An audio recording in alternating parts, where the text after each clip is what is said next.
لله وكفى وسلام على عباده الذين اصطفى أما بعد فأعوذ بالله من الشيطان الرجيم بسم الله الرحمن الرحيم إنا أنزلناه في ليلة القدر سبحان ربك رب العزة عما يصفون وسلام على المرسلين والحمد لله رب العالمين اللهم صل على سيدنا محمد وعلى آل سيدنا محمد وبارك وسلم۔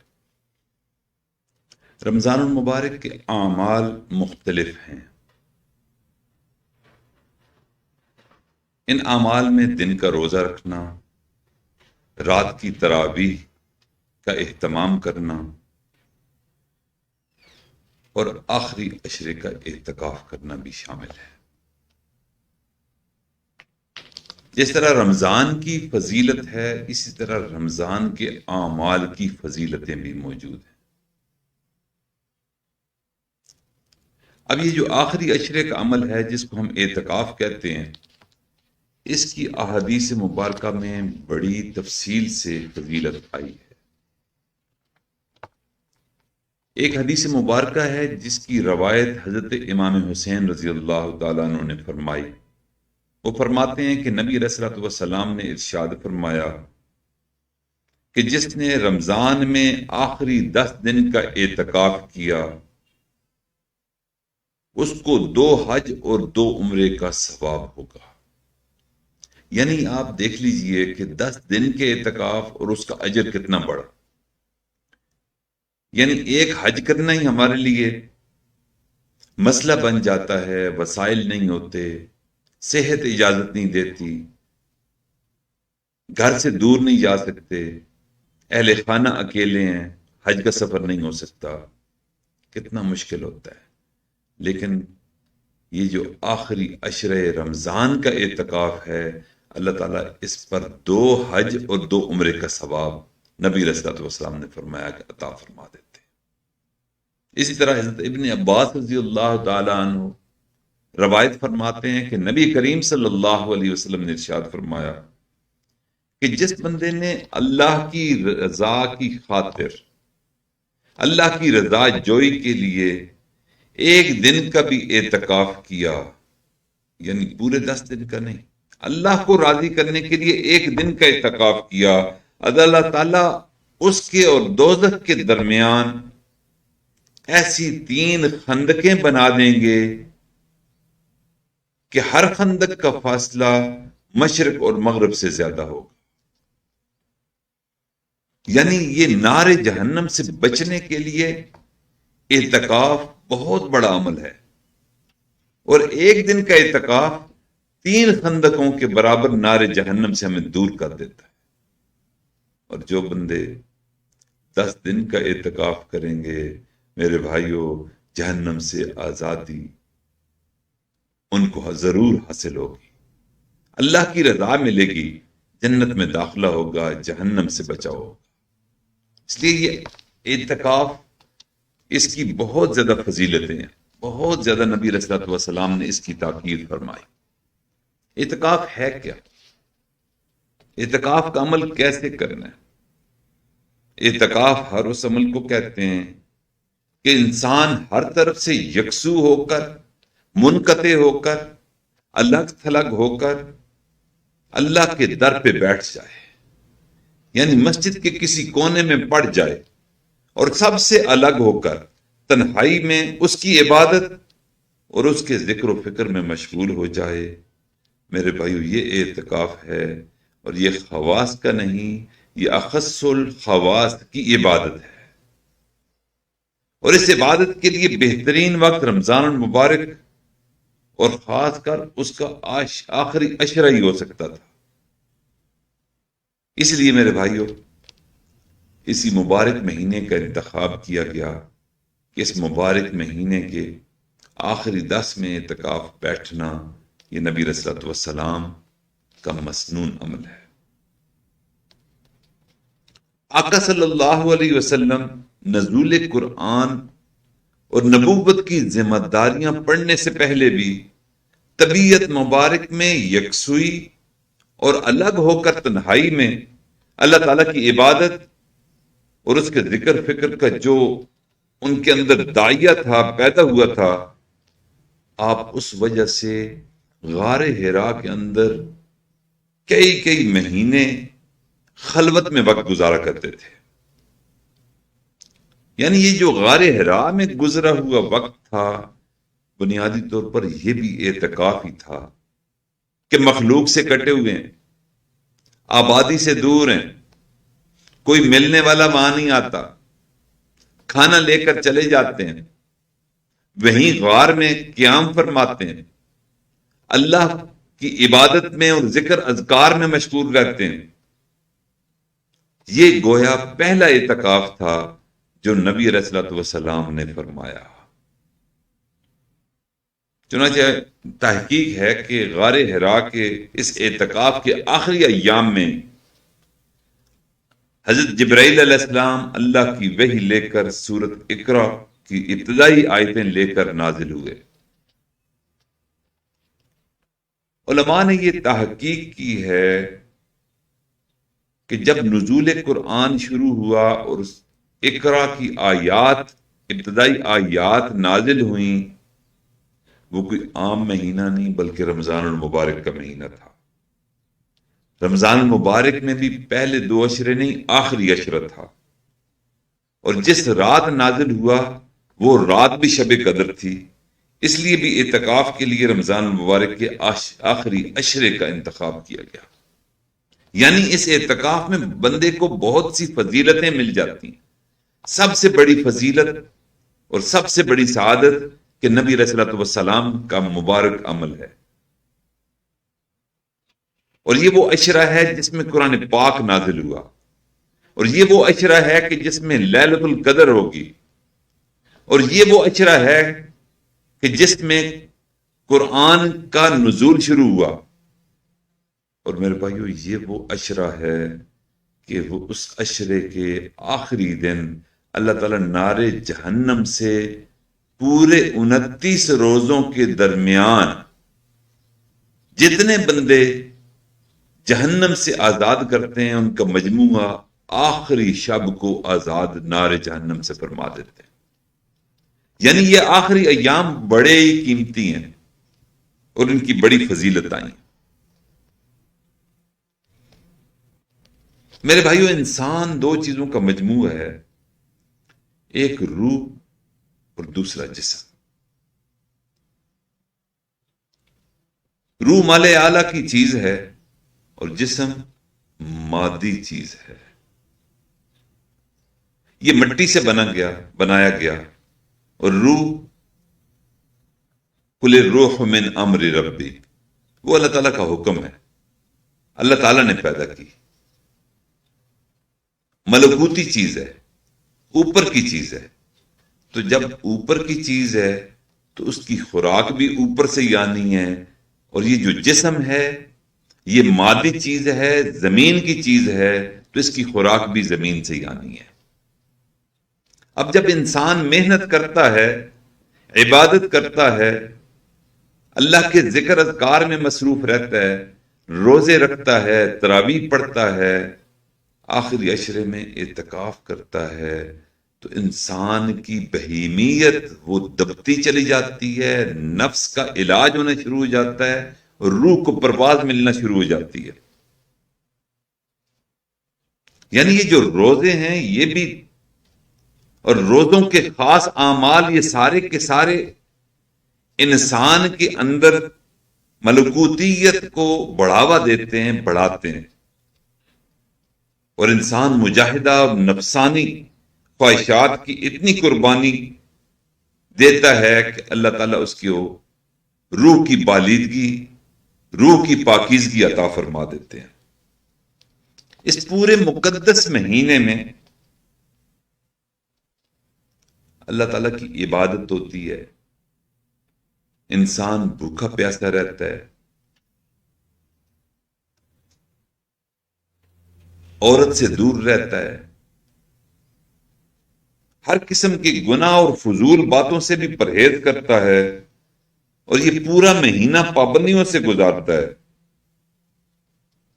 یعنی یہ سارا عمل اس کے لیے ایک سال میں ایک مرتبہ ریفریشر کورس ہے جو کمپلسری ہے، ضروری ہے کہ ہر بندہ کرتا ہے.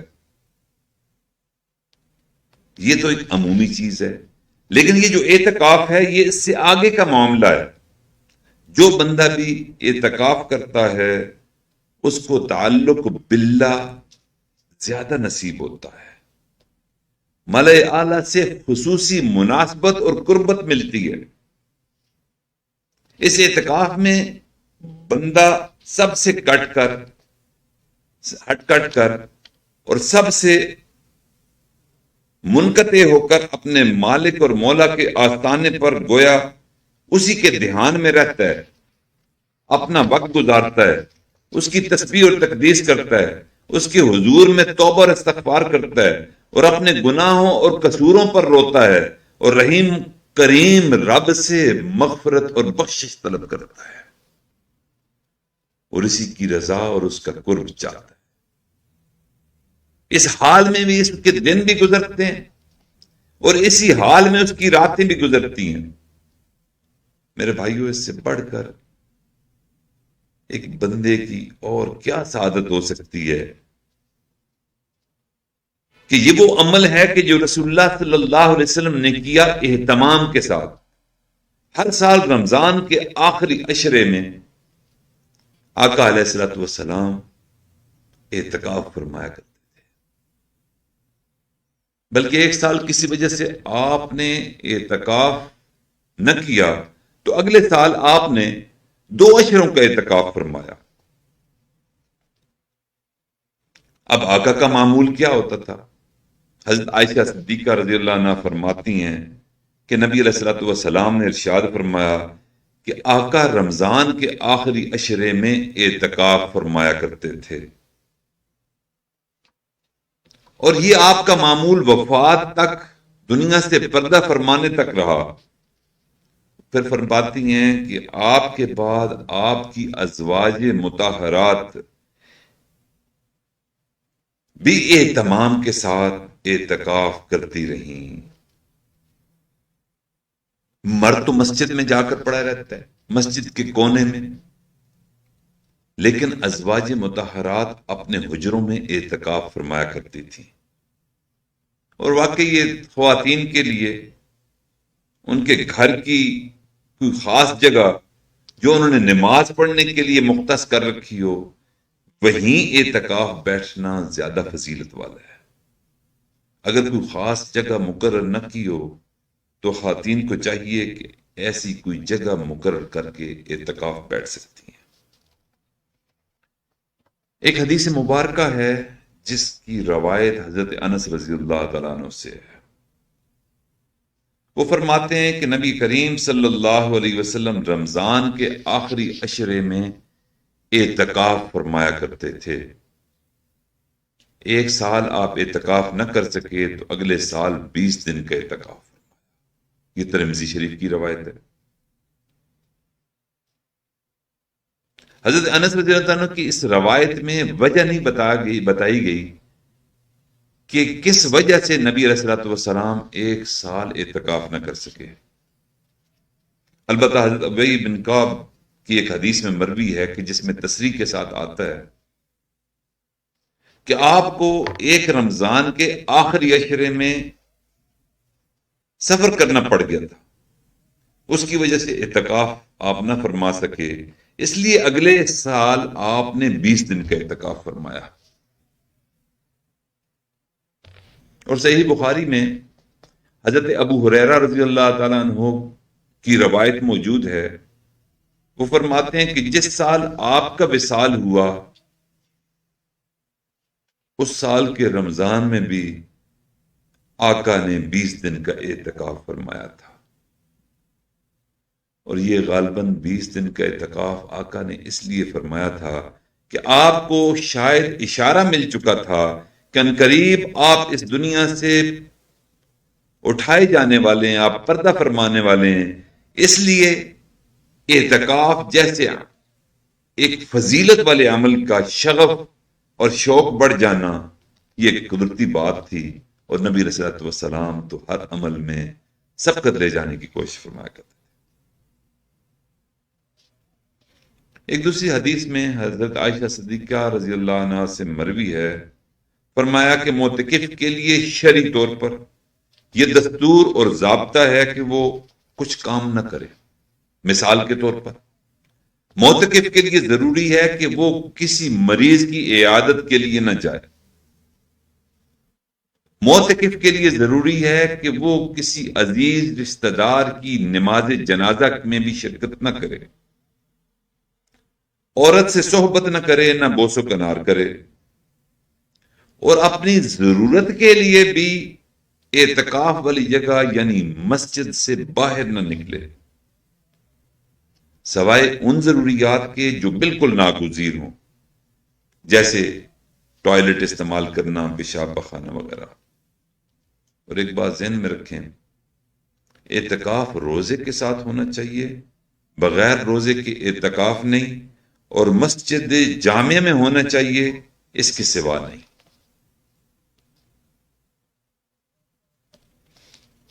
میرے بھائیوں، ہر وہ عمل جو نبی علیہ الصلوۃ والسلام نے کیا اس کو ہم سنت کہتے ہیں، اور صحابہ نے جب نبی علیہ الصلوۃ والسلام کو کسی عمل میں مصروف دیکھا تو انہوں نے یہ شرعی مسئلہ جانا، اور سمجھا جاتا ہے کہ یہ مسئلہ انہوں نے نبی علیہ الصلوۃ والسلام کے ارشاد یا طرز عمل سے اخذ کیا ہے اور جانا ہے، اس لیے یہ حدیث مرفوع کے حکم میں ہوتا ہے۔ اسی طرح حضرت عائشہ صدیقہ رضی اللہ تعالیٰ عنہا نے جو اعتکاف کے یہ مسائل بتائے ہیں وہ حضور نبی کریم صلی اللہ علیہ وسلم کی ہدایات کے ہی حکم میں ہوں گے۔ اس کے بالکل آخر میں جو آپ نے فرمایا کہ جامع مسجد میں ہونا چاہیے، اس سے مراد جماعت والی مسجد ہے، یعنی ایسی مسجد جس میں 5 وقت با جماعت نماز ہوتی ہو، اعتکاف ایسی مسجد میں ہی ہوتا ہے۔ ایک اور حدیث مبارکہ میں حضرت ابن عباس رضی اللہ عنہ سے روایت ہے کہ رسول اللہ صلی اللہ علیہ وسلم سے اعتکاف کرنے کے بارے میں پوچھا، اور آپ نے فرمایا کہ وہ اعتکاف کی وجہ سے مسجد اور مقید ہو جانے کی وجہ سے گناہوں سے بچا رہتا ہے جو معتکف ہوتا ہے، اور اس کا نیکیوں کا حساب ساریاں نیکیاں کرنے والے بندے کی طرح جاری رہتا ہے اور نام اعمال میں لکھا جاتا رہتا ہے۔ اور واقعی جو معتکف ہوتا ہے وہ مسجد میں اعتکاف جب کرتا ہے تو باہر کی مصروفیات اس کی ختم ہو جاتی ہیں، جو عام زندگی میں وہ نیکیاں کر سکتا ہے وہ اعتکاف کی حالت میں نہیں کر سکتا۔ مثلا وہ بیماروں کی عیادت نہیں کر سکتا اور خدمت نہیں کر سکتا، جو کہ بہت بڑے ثواب کا کام ہے۔ کسی لاچار، مسکین، یتیم، بیوہ کی مدد کے لیے دوڑ دھوپ نہیں کر سکتا، کسی کی میت کو غسل نہیں دے سکتا، جو اخلاص اور اجر کے نیت سے کیا جائے تو بہت بڑی فضیلت والا کام ہے۔ اس طرح نماز جنازہ میں شرکت نہیں کر سکتا، میت کے ساتھ قبرستان نہیں جا سکتا، کہ میت کے ساتھ چلنا قبرستان میں ایک ایک قدم پر گناہ معاف ہوتے ہیں اور نیکیاں لکھی جاتی ہیں۔ لیکن اس حدیث مبارکہ میں اعتکاف کرنے والے کو بشارت دی گئی ہے کہ اس کے حساب اور نام اعمال میں عام دنوں میں وہ جو نیک اعمال کرتا تھا اعتکاف کرنے کی وجہ سے وہ نہ کر سکا، وہ عام دنوں والا عمل ان اعتکاف کے دنوں میں اگر چھوٹ جائے گا تو اس کے نام اعمال میں وہ نیکیاں اور اعمال لکھے جاتے رہیں گے۔ میرے بھائیو، کیا ہی نصیب ہیں اعتکاف کرنے والے کے کہ باہر کے عمل نہ کرنے کے باوجود اللہ تعالیٰ ان اعمال کا اجر اس کے نام اعمال میں لکھتا رہتا ہے۔ میرے بھائیو، کل سے یہ اعتکاف کی عبادت شروع ہوگی،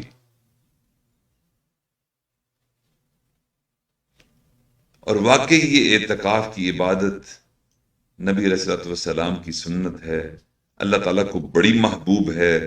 ہمیں بھی چاہیے کہ اللہ سے مانگتے رہیں اور ان دنوں کو غنیمت سمجھتے ہوئے کہ شاید یہ زندگی کے آخری دن ہوں، آخری رمضان ہو، اور اس آخری رمضان کا یہ شاید ہمارا آخری اعتکاف ہو، اور اس اعتکاف میں اگر ہم اپنے رب کو راضی کرنے میں کامیاب ہو گئے، ذکر اذکار میں مصروف رہے، توبہ استغفار کرتے رہے، گناہوں اور قصوروں پر روتے رہے، اور کمیوں کا احساس کر کے اللہ سے گناہوں کی بخشش طلب کرتے رہے، تو اللہ کی رحمت سے امید ہے کہ اللہ تعالی ہمارے سارے گناہوں کو معاف فرمائے۔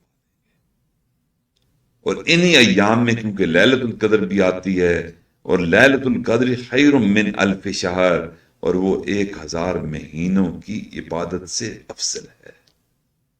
اللہ سے دعا ہے کہ اللہ تعالی ہمیں زندگی میں اعتکاف جیسا عمل بار بار کرنے کی توفیق عطا فرمائے، لیلۃ القدر کی گھڑیاں ہمیں بھی عطا فرمائے، تمام امت کو عطا فرمائے۔ اللہ رب العزت اس رمضان کو ہمارے لیے بخشش، نجات اور اپنے قرب کا ذریعہ بنائے۔ وآخر دعوانا ان الحمدللہ رب العالمین۔ دعا مانگ لیجیے۔ سبحان ربی الوہاب، اللہم صلی علی سیدنا محمد وعلی آل سیدنا محمد وبارک وسلم۔ ربنا آتنا فی الدنیا حسنہ وفی الآخرۃ حسنہ وقنا عذاب النار وادخلنا الجنۃ مع الابرار یا عزیز یا غفار یا ارحم الراحمین۔ یا اللہ، ہم آپ کے عاجز مسکین بندے ہیں، ہمارے گناہوں کو معاف فرما، خطاؤں سے درگزر فرما، سیئات کا خاتمہ فرما، دن اور رات میں کیے گناہوں کو معاف فرما، بھولے یاد گناہوں کو معاف فرما، تنہائیوں اور محفلوں میں کیے گناہوں کو معاف فرما، اعلانیہ خفیہ کیے گناہوں کو معاف فرما، ارادہ بے ارادہ کیے گناہوں کو معاف فرما۔ اے کریم پروردگار، ہمارے عیبوں کی پردہ پوشی فرما، نظروں کو پاک فرما، دلوں کو صاف فرما، سینے میں اپنی محبتیں پیدا فرما، اپنے عشق کی آتش سے ہمارے قلوب کو روشن فرما، نبی علیہ الصلوۃ والسلام کی محبت سے ہمارے دلوں کو لبریز فرما، انگ انگ بوٹی بوٹی میں اپنا ذکر جاری فرما، ہڈی ہڈی روئے روئے میں اپنا ذکر جاری فرما۔ اے میرے مالک، ہم آنکھ سے پریشان ہیں، یا اللہ ہماری اٹھی ہوئی آنکھوں کو جھکا دیجئے۔ اے کریم آقا، ہم ہاتھوں کے ظلم سے پریشان ہیں، یا اللہ اٹھے ہوئے ہاتھوں کو جھکا دیجئے اور ان ہاتھوں کو لوگوں کی مدد پر لگا دیجئے۔ میرے مالک، برائی کی طرف چلتے قدموں سے پریشان ہیں، میرے مالک ان قدموں کو مسجد کی طرف روانہ فرما دیجئے، تبلیغ کی طرف لگا دیجئے، یا اللہ خانقاہ کی طرف لگا دیجئے، نیک اعمال اور لوگوں کی مدد کرنے کے لیے ان قدموں سے کام لے لیجئے۔ اے میرے مالک، مہربانی فرما، یا اللہ ان کانوں کا سننا بھی ٹھیک فرما، آنکھوں کا دیکھنا بھی ٹھیک فرما، ہاتھوں کا کام کرنا ٹھیک فرما، پاؤں کا چلنا ٹھیک فرما۔ یا اللہ دل ایک محبت کی جگہ ہے، یہاں ہماری نفسانی محبتیں ہیں، یا اللہ ان نفسانی شہوانی محبتوں سے ہمیں چھٹکارا عطا فرما دیجئے، اپنی ذات کی محبت عطا فرما دیجئے، اپنی ذات کی معرفت عطا فرما دیجئے، اپنی ذات کا قرب عطا فرما دیجئے، اور اس دل میں اپنی سچی محبتیں پیدا فرما دیجئے۔ اے کریم آقا، بہت سے خوش قسمت لوگ کل سے اعتکاف کی نیت سے اپنے گھروں سے نکل پڑیں گے، عزیزوں کو بھی چھوڑ دیں گے، بچے اور بچیوں کو بھی چھوڑ دیں گے، اپنی خواتین کو بھی گھر میں چھوڑ کر ایک اللہ آپ کو منانے کے لیے گھر سے نکل پڑیں گے۔ میرے مالک، مہربانی فرما دیجئے، ان کا نکلنا ان کے حق میں، ان کے اہل خانہ کے حق میں اور پوری امت کے حق میں قبول فرما لیجئے، اور یا اللہ ہم سے راضی ہو جائیے۔ یا اللہ ہم سارے دروں کو چھوڑ کر کل اعتکاف میں آپ کے در پر بیٹھیں گے۔ میرے مالک، آپ کے در سے تو کوئی فقیر واپس نہیں گیا۔